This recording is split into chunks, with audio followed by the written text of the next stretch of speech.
గెలుపు మాదే. అరేబియా దేశంలోని ఒక గ్రామంలో ఆలీ మహమ్మద్ అనేవాడు ఒకడుండేవాడు. అతను చాలా సాధువు, ఒకరి జోలికి సొంటికి పోయేవాడు కాడు. అందుచేత అతను అమాయకుడని అందరూ అనుకునేవారు. ఒకరోజు అతని మిత్రులిద్దరూ అతనితో దయ్యాలున్నాయని వాదించారు.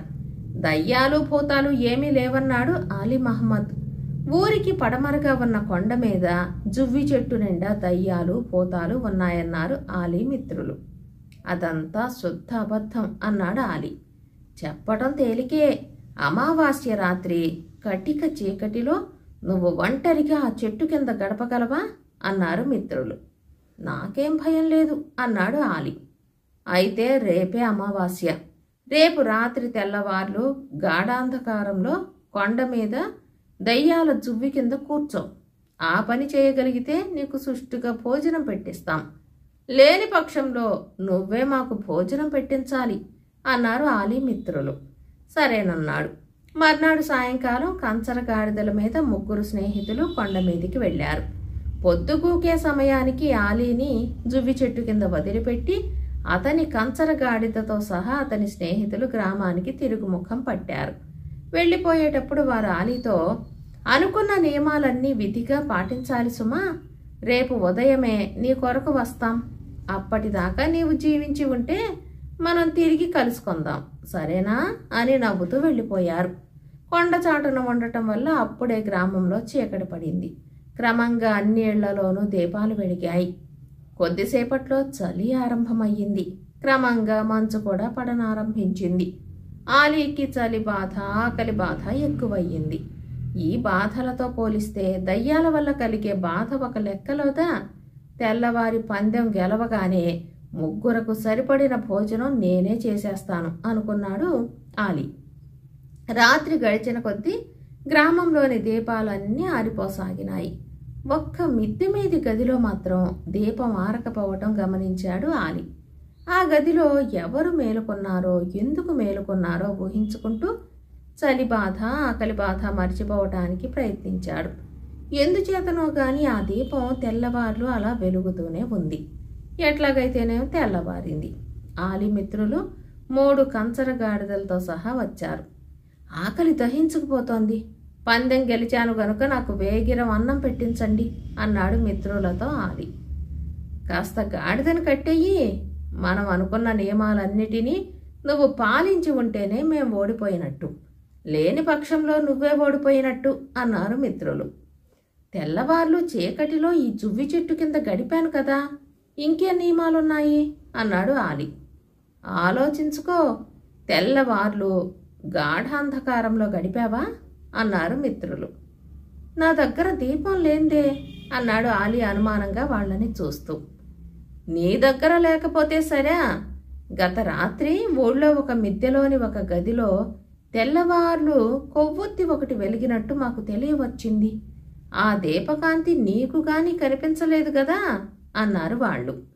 ఆలీ ఆశ్చర్యపోతూ, మీరన్నమాట నిజమే అని నసిగాడు. మరే, నువ్వు ఓడిపోయావు. ఇప్పుడు మాకే నువ్వు భోజనం పెట్టించాలి అన్నారా మిత్రులు. ఎక్కడో మైలు దూరాన ఎవరో కొవ్వొత్తి వెలిగిస్తే ఆ కాంతి నాకు సాయపడిందా అన్నాడు ఆలీ నిర్ఘాంతపోయి. మైలయ్యేది 2 మైళ్ళయ్యేది. నీకు తెల్లవార్లు ఆ కాంతి కనిపించినప్పుడు నువ్వు గాఢాంధకారంలో ఉన్నట్టు ఎలా అవుతుంది అన్నారు మిత్రులు. తనను మోసగించటానికి వారే తెల్లవార్లు ఆ కొవ్వొత్తి వెలిగించి కాంతి తనకు కనిపించేలాగు చేశారని ఆలీకి అర్థమయ్యింది. సరే, నేను పందెం ఓడానంటున్నారు కనుక భోజనాల వేళకి మా ఇంటికి రండి, ఇద్దరికీ భోజనం పెడతాను అంటూ ఆలీ తన ఇంటికి వెళ్ళిపోయాడు. అమాయకుడైన ఆలీని మోసం చేసి విందు భోజనం సంపాదించామన్న ఆనందంలో అతని మిత్రులిద్దరూ భోజనాల సమయానికి అతని ఇంటికి వెళ్ళారు. ఆలీ వారికి గొప్పగా స్వాగతమిచ్చి కూర్చోబెట్టి లోకాభిరామాయణం ప్రారంభించాడు. చాలాసేపు సంభాషణ జరిగాక అతిథులు, ఇంతకీ వంట ఇంకా కానేలేదా ఏమిటి అని ఆలీని అడిగారు. ఆలీ గబగబా లోపలికి వెళ్ళి తిరిగి వచ్చి, ఇంకా కాలేదు అని చెప్పాడు. మళ్ళీ కాసేపు ముచ్చట్లు జరిగాయి. మరోసారి ఆలీ లోపలికి వెళ్ళి వచ్చి, అవుతోంది అన్నాడు. సూర్యుడు నడినెత్తికెక్కాడు. ఆతిథ్యానికి వచ్చిన ఆలీ మిత్రులకు ఆకలి బాధ మిక్కుటమయ్యింది. ఈలోపుగా 5-6 సార్లు లోపలికి వెళ్ళి వచ్చి కావస్తోంది, అవుతోంది అన్నాడే గాని వంట ఎంతట్లో అయ్యేది చెప్పలేదు ఆలీ. చివరకు ఆలీ మిత్రులలో ఒకడు, ఆలస్యం అవనే అయ్యింది, పదార్థాలైనా మంచివి చేయిస్తున్నావా అని అడిగాడు. ఆలీ తాను వండుతున్న మాంసాలు కూరలు ఏకరువు పెట్టాడు. అతిథులు సంతోషించి మళ్ళీ మాటలలో పడ్డారు. క్రమంగా అపరాహ్నమయ్యింది. ఆలీ మరోసారి లోపలికి వెళ్ళి వచ్చి, ఇదిగో అవుతోంది అన్నాడు మళ్ళీ. ఆలీ స్నేహితులకు భరించలేకపోయారు. ఏది నువ్వు చేసే వంట మాకొక్కసారి చూపించు, లేకపోతే మాకు సంతృప్తి ఉండదు అన్నారు. నా మాట నమ్మకపోతే మీరు స్వయంగా వచ్చి చూసుకోవచ్చు అంటూ ఆలీ తన అతిథులను వంట ఇంట్లోకి తీసుకుపోయాడు. పొయ్యి మీద పెద్ద బాణలో ఆలీ చెప్పిన మాంసాలు కూరలు ఉన్నమాట నిజమే, కానీ ఏం చెప్పాలి, బాణ కింద కట్టెలు లేవు, మంట లేదు, కేవలం ఒకే ఒక్క కొవ్వొత్తి వెలుగుతోంది. అరే, ఎంతసేపు మా వంట ఈ కొవ్వొత్తితో చేస్తున్నావా? ఎట్లా అయితే ఈ వంట ఎప్పటికయ్యేటట్టు, మేము ఎప్పటికి భోంచేసేటట్టు? దగా, పచ్చి మోసం అన్నారు ఆలీ మిత్రులు. స్నేహితులారా, మీ మాటలు నాకు ఆశ్చర్యం కలిగిస్తున్నాయి. మైలు దూరం నుంచి గాఢాంధకారాన్ని పారదోలగల కొవ్వొత్తి 2 మనుషులకు వంట చెయ్యలేదా? నా భోజనం అయింది గనుక నాకేమీ తొందరలేదు. తొందర పడకుండా ఉంటే వంట కాగానే మీరు కూడా సుష్టుగా భోజనం చేయవచ్చు అన్నాడు ఆలీ. ఆ మాటలకు సిగ్గుపడి ఆలీ మిత్రులు వచ్చిన దాన్నే వెళ్ళిపోయారు. ఆ తర్వాత మరెన్నడూ ఆలీని మోసగించడానికి ఎవ్వరూ ప్రయత్నించలేదు. కథ సమాప్తం. ఇంటి పెత్తనం. పూర్వం ఒక ఊళ్ళో దండపాణి అనే గృహస్థ ఒకడుండేవాడు. ఆయన భార్య పేరు భద్ర. వారికి 4 కుమారులు. 4కి వివాహాలు జరిగి భార్యలు కాపురాలకు వచ్చారు. భద్రమ్మ ఇంటి పెత్తనంలో చాలా సమర్థురాలు. కానీ తన తదనంతరం తన 4 కోడళ్లలో ఎవరు తన స్థానం ఆక్రమించగలుగుతారా అని ఆవిడకు బెంగ పట్టుకుంది. తన భార్యకు గల విచారం గ్రహించి దండపాణి 4 కోడళ్లను పరీక్షించదలుచుకున్నాడు. ఆయన ఒక్కొక్క కోడల్ని పిలిపించి తలా 5 వడ్ల గింజలు ఇచ్చి తాను తిరిగి అడిగేదాకా వాటిని భద్రపరిచి పెట్టమని హెచ్చరించాడు. పెద్ద కోడలు ఉజ్జిక ఈ విధంగా ఆలోచించింది. ఇంటి నిండా ధాన్యం ఎప్పుడు ఉండనే ఉంటుంది కదా, మామగారు ఏ క్షణాన 5 వడ్ల గింజలు తిరిగి ఇమ్మని అడిగినా గాదిలో నుంచి తీసుకుపోయి ఇవ్వచ్చు. ఈ భాగ్యానికి వడ్ల గింజలను భద్రపరిచేదేమిటి? ఇలా అనుకుని ఉజ్జిక మామగారిచ్చిన 5 వడ్ల గింజలు అవతల పారేసింది. రెండో కోడలు భోగవతి కూడా ఉజ్జికలాగే ఆలోచించి కానీ ఆమె వడ్ల గింజలను అవతల పారేయటానికి బదులు పొట్టు ఒలిచి నోట్లో వేసుకుంది. మూడవ కోడలు రక్షిక మామగారిచ్చిన వడ్ల గింజలను భద్రంగా పొట్లం కట్టి తన పెట్టె అడుగున దాచింది. 4వ కోడలు రోహిణి ఈ విధంగా ఆలోచించింది. మామగారిచ్చిన ఈ వడ్ల గింజలను తిరిగి ఎప్పటికి అడుగుతారో తెలియదు. వడ్ల గింజలు భద్రం చేసేది తినడానికి లేదా నాటడానికి. ఈ 5 గింజలు తినడానికి ఏమోలా, అందుచేత వీటిని భద్రం చేయటం అంటే తిరిగి తరుణం వచ్చినప్పుడు నాటడమే. ఇలా అనుకుని రోహిణి తనకు మామగారిచ్చిన వడ్ల గింజలను పుట్టింటికి పంపి పొలంలో నాటేయించింది. రోహిణి పుట్టింటి వారు 5 గింజలను నాటి 5 వరి మొక్కలు పెంచారు. పంట వచ్చాక కోసారు. మరుసటేడు గింజల కోసం కబురు రాలేదు. అందుచేత పంట యావత్తు విత్తనాలుగా ఉపయోగించి మరుసటేడు పండించారు. ఈ విధంగా వరసన 5 ఏళ్లు గడిచాయి. ఏమండి, నేను చూస్తే పెద్దదాన్నైపోయాను. ఇక ఇంటి పెత్తనం నా వల్ల కాదు. కోడళ్లలో ఎవరికి పెత్తనం ఒప్పగించాలో తేల్చి చెబుతానన్నారు. 5 ఏళ్లు గడిచినాయి. ఇకనైనా ఏదో విధంగా నిర్ణయించండి అన్నది భద్రమ్మ తన భర్తతో. దండపాణి సరేనని తాను దాచమని ఇచ్చిన 5 వడ్ల గింజలను తిరిగి తీసుకురమ్మని కోడళ్లను అడిగాడు. పెద్ద కోడళ్ళు ఉజ్జిక భోగవతి కూడా గాదిలో నుంచి 5 వడ్ల గింజలు తెచ్చి మామగారి ఎదుట పెట్టారు. 3వ కోడలు రక్షిక తన పెట్టె అడుగు నుంచి పొట్లం తీసి నల్లబడిపోయిన వడ్ల గింజలను తెచ్చి మామగారికి ఇచ్చింది. దండపాణి వాటిని చూసి, ఇవి నిజంగా నేనిచ్చినవే అన్నాడు. ఉజ్జిక భోగవతి తెచ్చిన గింజలు కొత్త పంటవి గనుక బంగారం రంగులో ఉన్నాయి. ఇవి నేనిచ్చిన గింజలు కానే కావు. ఏం జరిగింది, నిజం చెప్పేయండి అని దండపాణి పెద్ద కోడళ్ళని అడిగాడు. వారు గత్యంతరం లేక చేసిన పని చెప్పేశారు. దండపాణి కడసారి కోడలు రోహిణితో, ఏమమ్మా, నేను నిన్ను దాచమని ఇచ్చిన గింజలు అన్నాడు. వాటిని మా పుట్టింటికి పంపాను, రావడానికి వ్యవధి కావాలి, 2 రోజులు గడువివ్వండి అన్నది రోహిణి. సరేనన్నాడు దండపాణి. 2 రోజులకల్లా రోహిణి పుట్టింటి వారి ఊరి నుంచి 50 బళ్ల మీద ధాన్యపు బస్తాలు దిగాయి. వాటిని చూసి అందరూ నివ్వెరపోయారు. 5 ఏళ్ల క్రితం 5 గింజలను సరిగా భద్రం చేయడం వల్ల 50 బళ్ల ధాన్యం తయారయింది. చూసావా, ఇంటి పెత్తనం నీ ఆఖరి కోడలు రోహిణికివ్వు. ఏది ఎలా భద్రం చేయాలో ఆమెకు తెలుసు అన్నాడు దండపాణి తన భార్యతో. మిగిలిన 3 మాటేమిటి, వారికి కూడా ఏదైనా పని చూపించవద్దా అన్నది భద్రమ్మ. ఉజ్జిక పనికి మాలిన వస్తువులు పారబోసే మనిషి, చెత్తా చెతారము ఊడ్చి ఇల్లు శుభ్రంగా ఉంచే పని ఆమెకివ్వు. భోగవతిది చేతికి దొరికిన వస్తువును అనుభవించే గుణం, ఆమెకు వంట ఇంటి పెత్తనం ఇవ్వటం మంచిది. రక్షిక ప్రతి వస్తువును జాగ్రత్తగా రక్షించగలదు. కొట్టు పెత్తనం ఆమె చక్కగా నిర్వహిస్తుంది. ఈ విధంగా పనులు విభజించినట్లయితే సంసారం సుఖంగా సాగిపోతుంది అన్నాడు దండపాణి. భద్రమ్మకు ఏర్పాటు బాగుందని అనిపించింది. ఆ విధంగానే తన కోడళ్లకు పనులు విభజించింది. తాను ఇంటి పెత్తనం నుంచి విరమించి హాయిగా కృష్ణ రామ అనుకుంటూ చీకు చింత లేకుండా మిగిలిన తన జీవితకాలాన్ని సుఖంగా వెళ్ళబుచ్చింది. కథ సమాప్తం. నీతి తప్పినవాడు. పూర్వం ఒకప్పుడు మణిపురి రాజ్యాన్ని శశాంకుడనే రాజు పరిపాలించేవాడు. అతడు తన రాజ్యంలో ధర్మాన్ని 4 పాదాల నడుపుతూ పాలన సాగిస్తున్నాడు. అయితే శశాంకుడికి ఒక్కటే చింత పట్టుకున్నది. తన రాజ్యంలో ధర్మం నిలిచి ఉన్నా ఎవరికీ సంతోషం లేదు. తెల్లవారింది మొదలు చీకటి పడే వరకు ఎవరి పనులు వాళ్ళు చక్కబెట్టుకుపోతూ ఉంటారు. కానీ ఎవరి మొహాన చిరునవ్వు అనేది కనపడదు. ప్రజల్ని సంతోషపెట్టడానికి ఏం చేయాలో అని శశాంకుడు తీవ్రంగా ఆలోచించసాగాడు. ఎన్నో ప్రయత్నాలు చేశాడు, కానీ లాభం లేకపోయింది. రాజుకి విసుగెత్తింది. మంత్రికి 2 రోజులు గడువిచ్చాడు. గడువులోగా ప్రజల ముఖాల మీద చిరునవ్వు కనపడకపోతే మంత్రి మెడ మీద తలకాయ ఉండటానికి అర్హత లేదన్నాడు. మంత్రికి ఏమీ తోచక అడవిలోకి పారిపోయాడు. తోవలో అతనికి ఒక ముని కనిపించాడు. మంత్రి ఆయనకు సాష్టాంగపడి కష్టం నివారించగలడేమో అని ఆయనను రాజమహలుకు తీసుకువచ్చాడు. రాజు మునీశ్వరుడికి ఆతిథ్యం ఇచ్చాడు. తర్వాత మహానుభావుడితో రాజు, మా రాజ్యంలో ఎవరికీ సంతోషం లేదు, అందుచేత మాకు ఆనందం లేదు. అసలు మాకు ఈ జన్మలో సంతోషం అనేది లేనే లేదా మహాత్మా అంటూ అడిగాడు. అందుకు మునీశ్వరుడు, లేకే మహారాజా, నీ రాజ్యంలో ఏ ఒక్కరైనా నీతి తప్పి ఉన్నట్టయితే ఆ తర్వాత రాజ్యంలో సంతోషం వెళ్ళి విరుస్తుంది అని చెప్పి వెళ్ళిపోయాడు. ఆ మాటలు విని రాజు మంత్రి మళ్ళీ అనేక ప్రయత్నాలు చేసి చూశారు. కానీ ప్రజల్లో ఏ ఒక్కరూ ధర్మం తప్పేటట్టు కనపడలేదు. ఒకనాడు తెల్లవారుజామున రాణి చిరునవ్వుతో వచ్చి శశాంకుణ్ణి లేపింది.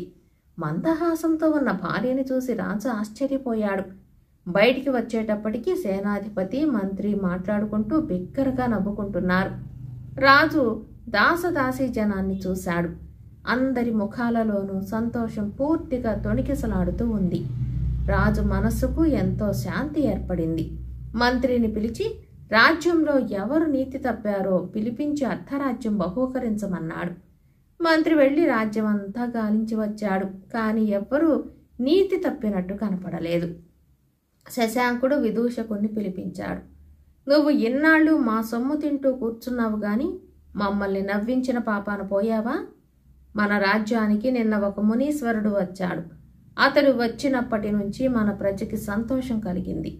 నువ్వు ఇప్పుడే ఆయన దగ్గరకు వెళ్ళి ఆ కీలకం ఏదో తెలుసుకొనిరా అని విదూషకుని పంపించాడు. అతడు వెళ్ళి రోజులు వారాలు గడిచాయి. కానీ అతను తిరిగి వచ్చే సూచన కనపడలేదు. మంత్రిని పంపించాడు.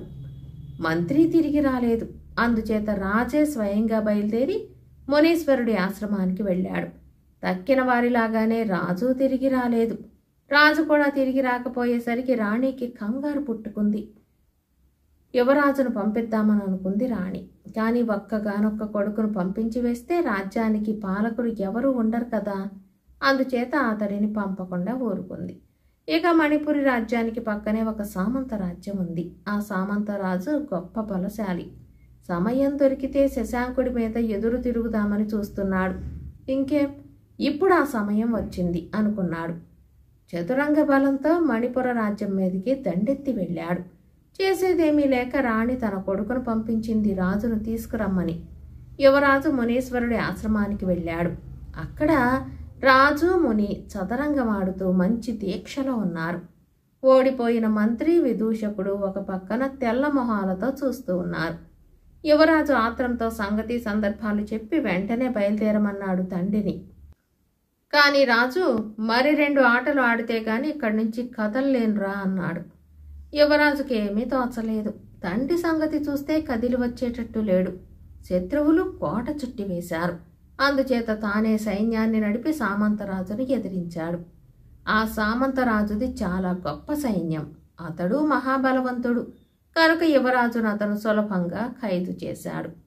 ఖైదీలుగా చిక్కకుండా తప్పించుకున్న కొందరు మణిపుర సైనికులు పోయి శశాంకుడితో ఈ వార్త చెప్పారు. ఈ వార్త చెవిన పడేటప్పటికీ రాజు ఉగ్రుడయ్యాడు. సైన్యాన్ని మళ్లీ కూడా తీసుకుని శత్రురాజు మీదికి నడిపాడు. యుద్ధతంత్రంలో శశాంకుడి నేర్పు చూసి సామంతరాజుకు హడలొచ్చుకుంది. వెనక్కి తిరిగి చూడకుండా దౌడు తీశాడు. వెంటనే శశాంకుడు కొడుకును చెర నుండి విడిపించి నగరు చేరుకున్నాడు. రాజు సభ చేసి మునీశ్వరుడికి అర్ధరాజ్యం ఇవ్వబోయాడు. కాని సౌఖ్యాలు వదులుకొని అడవులలో కందమూలాలు తిని బతికే మాకెందుకు మహారాజా ఈ రాజ్యాలు అవి అన్నాడు ముని. తర్వాత తమ కర్తవ్యాన్ని మరిచి చదరంగమాడుతూ కూర్చున్న మంత్రికి విదూషకుడికి ఉరి శిక్షలు విధించమన్నాడు శశాంక మహారాజు. మంత్రికి గుండెలో రాయి పడ్డది. విదూషకుడు బెదిరిపోయాడు. కాని బుద్ధిమంతుడు కనుక మంత్రి కాస్త ఆలోచించి చతురతతో ఇలా అన్నాడు. మహారాజా, నాదొక చిన్న మనవి.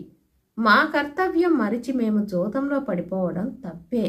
కానీ ప్రభువులు ఒక్క విషయం యోచింపవలసి ఉంది. అదేమిటంటే రాజు ప్రజలకు తండ్రి వంటివాడు కావటం వల్ల రాజ్యాన్ని రక్షించవలసిన బాధ్యత మా ఇద్దరికన్నా ప్రభువులకే ఎక్కువ కదా. ఆలోచించండి. ఈ మాటలు విని రాజు తెల్లబోయాడు. వెంటనే వారి తప్పులు క్షమించామని ప్రకటించాడు. ఇక ముందు ఎవ్వరూ ఈ విధంగా చదరంగం ఆడటానికి వీలు లేదని కూడా శాసించాడు. అయితే మన రాజ్యంలో సంతోషం ఎలా కలుగుతుంది మహారాజా అని సంశయం వెలుబుచ్చాడు మంత్రి. రాజుకి ఒక మంచి ఆలోచన తట్టింది. ఆ ప్రకారం చేస్తే రాజ్యంలో నిత్యము సంతోషం ఉంటుందని భావించాడు. మరునాడే యువరాజుకి పట్టం కట్టారు. శశాంకుడు భార్యతో సహా అంతఃపురంలో చదరంగం ఆడుకుంటూ కూర్చున్నాడు. పరిపాలన చక్కగా నడుస్తున్నది. రాజ్యంలో పూర్తి అయిన సంతోషం ఏర్పడింది. ఈ విధంగా రాజు మనసుకి శాంతి కలిగింది. కథ సమాప్తం. అపూర్వ వస్తువు. భవానీ నగరంలో జయవర్మ అని ఒక గొప్ప ధనికుడు ఉండేవాడు. ఆయనకు జయపాలుడు, విజయుడు, జయుడు అని 3 కుమారులుండేవారు. వారి మధ్య వయస్సులో గాని రూపురేఖలలో గాని విద్య వినయాదుల్లో గాని ఆటే వ్యత్యాసం ఉండేది కాదు. నిజంగా అన్నదమ్ములు చాలా బుద్ధిమంతులు, అన్యోన్య ప్రేమ కలవారు. వారి మధ్య రహస్యాలు లేవు. ఒక్క విషయం మటుకు వారు ఒకరితో ఒకరు చెప్పుకుని ఎరగరు. అదేమిటంటే వారు 3 కూడా భవానీ నగరపు రాజకుమార్తెను ప్రేమించారు. ఆమెనే ఎప్పటికైనా ఎలాగైనా సరే పెళ్లాడి తీరాలని గట్టిగా తీర్మానించుకున్నారు. వారు 3 ప్రతి సాయంకాలము రాజసౌధం పక్కగా ఊరి వెలవెలపల గల ఉద్యానవనానికి షికారు వెళ్లేవారు. వారు వెళ్లే వేళకు రాజకుమార్తె నిరుపమాదేవి రాజభవనం పైన విహారం చేస్తూ వారికి కనిపించేది. ఒక్కొక్క రోజు ఆమె వీణ వాయిస్తూ సాంధ్యరాగాలు ఆలాపన చేయటం కూడా వారికి వినిపించేది. కానీ ఆ అన్నదమ్ములు మటుకు తమలో తాము రాజకుమార్తెను గురించి ఎన్నడూ మాట్లాడుకునేవారు కారు. ఇలా కాలం గడుస్తూ ఉండగా ఒకనాడు జయవర్మ తన కుమారులను 3 పిలిచి ఈ విధంగా హెచ్చరించాడు. కుమారులారా, నేను వృద్ధుడనైపోయాను. నేను సంపాదించిన ధనంతో మీరు సుఖంగా జీవనం చేయవచ్చు. కానీ అది పురుష లక్షణం కాదు. మీకు వివాహం చేసుకునే వయసు దగ్గర పడింది. వివాహానంతరం మీకు వేరువేరు సంసారాలు ఏర్పడతాయి. బిడ్డలు కలుగుతారు. క్రమంగా ధనం తరిగిపోగలదు. అందుచేత మీరు పురుష ధర్మంగా దేశ పర్యటన చేసి ధనం ఆర్జించండి. తర్వాత వివాహాలు చేసుకుని గృహస్థాశ్రమంలో ప్రవేశించండి. పితృవాక్య పాలకులైన ఆ యువకులు తండ్రి చెప్పిన ఈ మంచి సలహాను శిరసావహించి మంచి ముహూర్తాన కొంత ధనంతో ఇల్లు వదిలి ఉత్తరాభిముఖులై బయలుదేరారు. ఒక రోజల్లా నడిచి మహావటం అనే సంత నగరం చేరారు. ఈ సంతలో అన్నదమ్ములు ముగ్గురు తమకు నచ్చిన సరుకులు కొన్నారు. ఆనాడు శివరాత్రి. మర్నాడు ఉదయం బయలుదేరి ముగ్గురు 3 దిక్కులా వెళ్ళిపోయి మళ్ళీ వచ్చే శివరాత్రి నాటికి ఇక్కడే ఈ మహావటం సంతలోనే కలుసుకునేటట్టు నిర్ణయం చేసుకున్నారు. చూస్తూ ఉండగానే వారాలు నెలలు గడిచాయి. మళ్ళీ శివరాత్రి వచ్చింది. మహావటంలో సంత గొప్పగా జరుగుతోంది. ఎన్నడూ రాని అపూర్వ వస్తువులెన్నో ఆ 7 సంతకు వచ్చాయి. అందరిలోకి చిన్నవాడైన జయుడు అనుకున్న ప్రకారం సంత వద్దకు చేరుకున్నాడు. గడిచిన సంవత్సర కాలంలో అతను ఎంతో ధనం ఆర్జించాడు. అందుచేత అన్నలు వచ్చేలోపుగా తన దగ్గర ఉన్న ధనంతో కొంత ఖర్చు చేసి ఏదైనా అపూర్వ వస్తువు కొందామనుకున్నాడు. ఎన్నో వస్తువులు కనిపించాయి. వాటిలో ఒకటి జయుణ్ణి ఆకర్షించింది. అదొక నిమ్మపండు. కానీ అది మామూలు నిమ్మపళ్ళ లాంటిది కాదు. ఎవరు ఎలాంటి భయంకర వ్యాధితో బాధపడుతున్నా సరే ఆ పండు కోసి నోట పిండితే తక్షణం ఆ వ్యాధి నయమవుతుంది. 1000 వరహాలకు ఆ నిమ్మపండును కొని జయుడు అన్నల కోసం సంతలో వెతకసాగాడు. ఆ రోజునే విజయుడు కూడా అనుకున్న ప్రకారం అక్కడికి తిరిగి వచ్చాడు. అతనికి కూడా వ్యాపారం అచ్చి వచ్చింది. అతను కూడా సంతలో ఒక అపూర్వ వస్తువును 1000 వరహాలిచ్చి కొన్నాడు. అదేమిటంటే ఒక తివాసి. అయితే మామూలు తివాసి మటుకు కాదు. దాని మీద కూర్చుని ఎక్కడికి పోవాలంటే అక్కడికి క్షణంలో పోవచ్చు. అందరికన్నా పెద్దవాడు జయపాలుడు కూడా ఆ రోజే తిరిగి వచ్చాడు. అతని వద్ద కూడా చాలా ధనం పోగయ్యింది. అతను కూడా ఎన్నో అపూర్వ వస్తువులను బేరం చేశాడు. ఆఖరకు ఒక చిన్న దుకాణంలో అతనికి ఒక అద్దం దొరికింది. దాని విలువ 1000 వరహాలని చెప్పాడు దుకాణదారు. మామూలు అద్దానికి 1000 వరహాలెందుకు? ఈ అద్దంలో గల విశేషమేమిటి అన్నాడు జయపాలుడు. ఇది అందం చూసుకునే అద్దం కాదు. మీరు ఎవరిని తలుచుకుని ఈ అద్దంలోకి చూస్తే వారు ఆ క్షణాన ఉన్న స్థితిలో కనిపిస్తారు అన్నాడు దుకాణదారు. జయపాలుడి మనస్సు చటుక్కున నిరుపమాదేవి వైపు పోయి ఆమెను ఒక్కసారి చూడాలన్న అభిలాష కలిగింది. అతను సంకోచించకుండా దుకాణదారుకు 1000 వరహాలు ఎంచి ఇచ్చి అద్దం పుచ్చుకున్నాడు. నిరుపమాదేవిని తలుచుకుని అద్దంలోకి చూశాడు. మరుక్షణమే అతనికి భరించరానంత బాధ కలిగి గుండె బరువెక్కింది. ఎందుకంటే ఆ అద్దంలో జయపాలుడికి రాజకుమార్తె కనిపించింది. కానీ ఆమె మరణ బాధలో ఉంది. వైద్యుడు నాడి పరీక్షించి పెదవి విరిచి తల అడ్డంగా తిప్పుతున్నాడు. ఆమె జీవితం క్షణాలలో ఉంది. చూస్తే తాను సరిగా 1 రోజు ప్రయాణపు దూరంలో ఉన్నాడు. కానీ తను వెళ్లేసరికి అంతా అయిపోయేలా ఉంది. చెమ్మగిల్లి సరిగా కనిపించని కళ్లతో తొక్కం చేత తూలుతూ జయపాలుడు దుకాణం దాటి కొద్ది దూరం వచ్చాడో లేదో విజయుడు అతనికి ఎదురై అన్నా అని పలకరించాడు. జయపాలుడి ప్రాణం కొంత తేరుకున్నది. చూడు విజయ అంటూ అతను అద్దంలో రాజకుమార్తె దుస్థితిని అతనికి చూపాడు. చూపి ఈ ఘోర సమయంలో మనం ఇంత దూరాన ఉండిపోయాం, అదే నా విచారం అన్నాడు. నీకా భయం వద్దు అన్నాడు విజయుడు చంకలో ఉన్న తివాసీ విప్పి నేల మీద పరుస్తూ. దీని మీద కూర్చుని 1 క్షణంలో మనం రాజకుమార్తె శయ్య వద్ద వాలవచ్చు అన్నాడు. జయపాలుడికి మరికొంత ఉత్సాహం వచ్చింది. పరిచిన తివాసీ మీద వాళ్ళిద్దరూ ఆసీనులు కాబోతున్న సమయంలో అన్నలారా అంటూ జయుడు వచ్చాడు. మాట్లాడటానికి వ్యవధి లేదు. వేగిరం తివాసీ మీద కూర్చో, కడసారి నిరుపమాదేవిని ప్రాణంతో ఉండగా చూసి వద్దాం అన్నాడు విజయుడు. మారు మాట్లాడకుండా జయుడు తివాసీ మీద కూర్చున్నాడు. మరుక్షణం వారు భవానీపుర రాజసౌధంలో నిరుపమాదేవి మరణశయ్య పక్కన ఉన్నారు.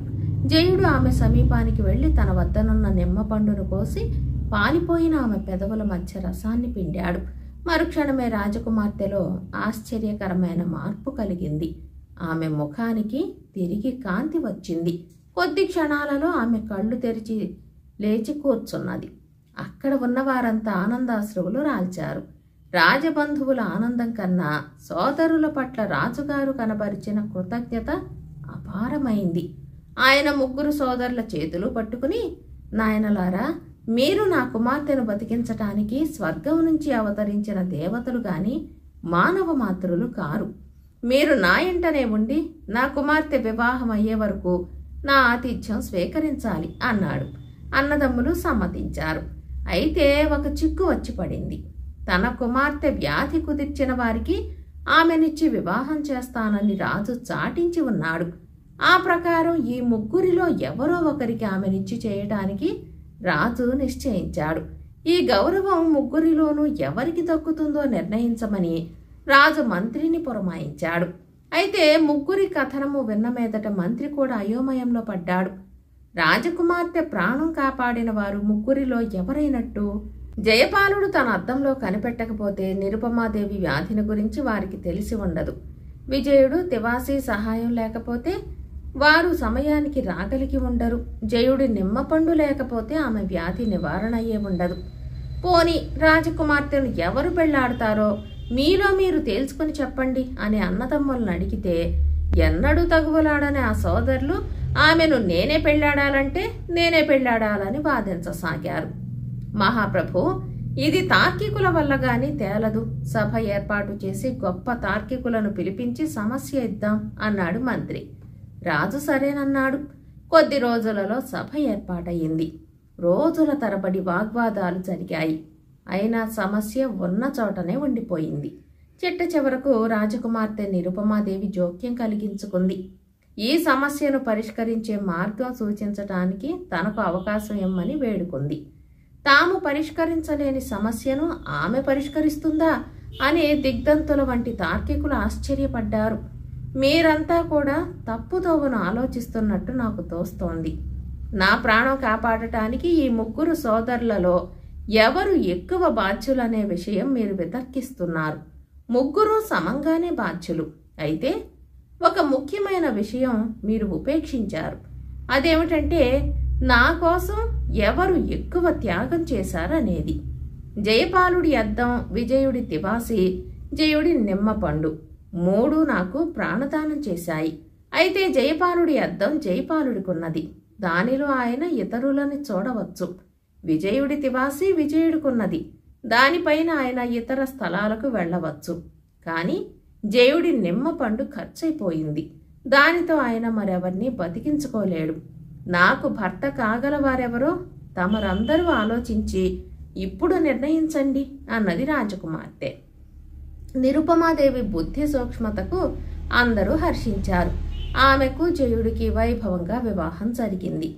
జయుడు తనకు అన్ని విధాలా తోడ్పడిన అన్నలిద్దరినీ గొప్పగా గౌరవించాడు.